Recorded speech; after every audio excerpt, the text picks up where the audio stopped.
రీసెంట్గా జయం రవి హీరోగా యాక్ట్ చేసిన బ్రదర్ మూవీ తెలుగు డబ్బింగ్ ఇప్పుడు జీ5లో స్ట్రీమ్ అవుతుంది. ఒక్క మాటలో చెప్పాలంటే ఈ బ్రదర్ మూవీ ఓకే బ్రదర్ అన్నట్టు ఉంటుంది, అంతకుమించి ఏం లేదు. పెద్ద పెద్ద స్టార్ కాస్టింగ్ పెట్టారు, మంచి లొకేషన్స్లో తీశారు, మంచి ఎమోషన్ని పట్టారు. అయితే కంప్లీట్ మీల్స్లా ఈ మూవీని చేయలేకపోయారు.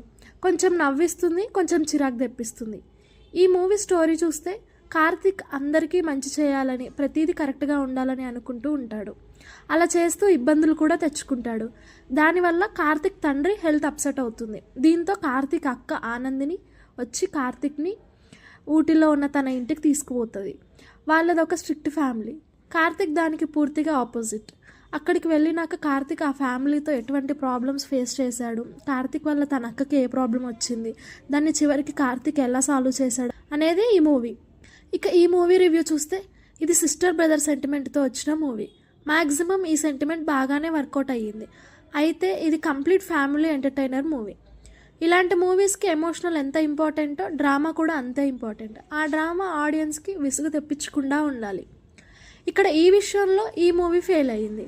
వీటీవీ గణేష్ చేసిన ఎంటర్టైన్మెంట్ బాగా వర్కౌట్ అయ్యింది, కానీ మిగతా పోర్షన్స్లో సినిమా తేలిపోయింది. కానీ క్లైమాక్స్ మాత్రం సర్ప్రైజ్ చేస్తుంది. ఈ జోనర్ మూవీస్ మనం చాలా చూసామనే ఫీలింగ్ కలిగిస్తుంది. ఇక పర్ఫార్మెన్స్ విషయానికి వస్తే జయం రవి ఉన్నంతలో బాగానే యాక్ట్ చేశారు. భూమిక కూడా సిస్టర్ క్యారెక్టర్లో ఎమోషన్ బాగా వర్కౌట్ చేసింది. హీరోయిన్గా ఉన్న ప్రియాంక అరుల్ మోహన్ గెస్ట్లా అలా వచ్చి ఇలా వెళ్ళిపోతూ ఉంటుంది. పెద్ద ఇంపార్టెన్స్ ఏమీ లేదు.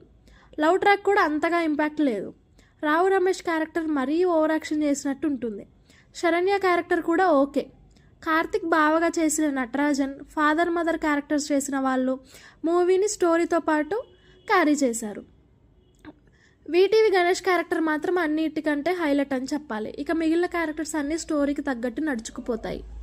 టెక్నికల్గా సినిమాటోగ్రఫీ కలర్ఫుల్గా ఉంది. హరీష్ జయరాజ్ మ్యూజిక్ సోసోగా ఉంటుంది. బ్యాక్గ్రౌండ్ స్కోర్ కూడా ఓకే. ఇక ప్రొడక్షన్ వాల్యూస్ మూవీకి తగ్గట్టుగా ఉన్నాయి. డైరెక్టర్ రాజేష్ ఇంతకుముందు మంచి మూవీస్ తీశాడు. కామెడీ ఎంటర్టైనర్స్ తీయడంలో రాజేష్ స్పెషలిస్ట్. ఈ మూవీలో కూడా కామెడీ బాగా వర్కౌట్ అయ్యింది. అయితే ఎమోషన్ వర్కౌట్ అయినా కూడా ఎక్కడో మిస్ మ్యాచ్ అయ్యిందని చెప్పాలి. ఫైనల్గా ఈ మూవీని ఫ్యామిలీతో కలిసి చూడొచ్చు. ఎటువంటి అడల్ట్ కంటెంట్ లేదు. అక్కడక్కడ బోర్ తెప్పిస్తుంది. దాన్ని బేర్ చేయగలిగితే ఈ వీకెండ్కి మీకు మంచి టైంపాస్ అయిపోతుంది. Thank you guys. ఈ వీడియో కనుక మీకు నచ్చినట్టయితే లైక్, షేర్ అండ్ సబ్స్క్రైబ్.